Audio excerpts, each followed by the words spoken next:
Vinay Shankar Tiwari jail से बाहर आते ही क्यों मांग कर रहे हैं कि सरकार को इस्तीफा अब दे देना चाहिए। क्यों उन्होंने ये बात कही कि सरकार में जाति विशेष को टारगेट किया जा रहा है। उन्होंने क्यों कहा कि ब्राह्मण होना इस सरकार में अभिशाप है। वीडियो में आगे जानेंगे। नमस्कार, मैं उजेबा और आप देख रहे हैं द इंडिया लाइव। पूर्व कैबिनेट मंत्री हरिशंकर तिवारी के छोटे बेटे और पूर्व विधायक विनय शंकर तिवारी को अब जेल से रिहा कर दिया गया है। जैसे ही उनकी रिहाई की खबर सामने आई, उनके चाहने वालों की जैसे भीड़ लग गई हो।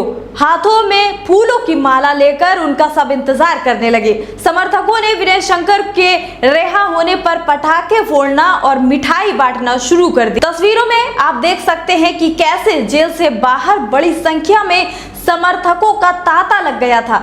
ऐसा लग रहा था कि जैसे वो कोई जंग जीतकर वापस लौटे हो, ना कि जेल से।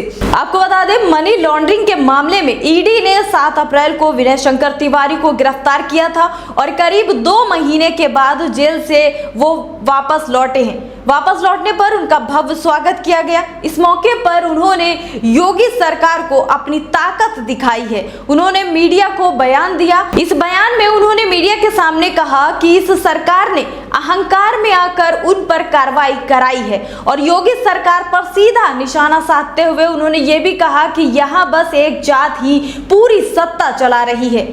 आरोप ये भी लगाए कि ब्राह्मणों के साथ घटनाएं जो हो रही हैं, लेकिन कोई कार्रवाई करने वाला नहीं है। और क्या कुछ उन्होंने बयान में कहा, देखिए आगे। देखो, क्या है कि जो भी भारतीय जनता पार्टी के खिलाफ काम कर रहा है, भारतीय जनता पार्टी जो संवैधानिक संस्थाएं हैं उनका दुरुपयोग करने का काम कर रही है।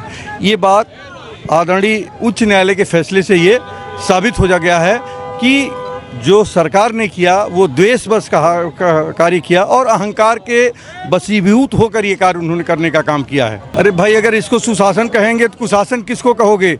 आज कितने लोगों की हत्याएं हो रही हैं, ब्राह्मणों की हत्याएं हो रही हैं, मुसलमानों की हत्याएं हो रही हैं, लोगों की हत्या हो रही। अभी आप देखिए, बस्ती में 2 लड़कों की हत्या हो गई और शासन मुक्त बना हुआ है। शासन कोई कार्य नहीं कर रहा है, बेरोजगारी पे बात नहीं कर रहा है, नौकरी पे बात नहीं कर रहा है।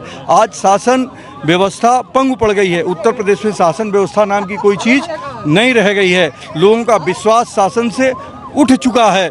आज सरकार जो बात करती है, केवल संवैधानिक संस्थाओं को दुरुपयोग करने के अलावा सरकार के पास कोई कार्य बचा नहीं रह गया है।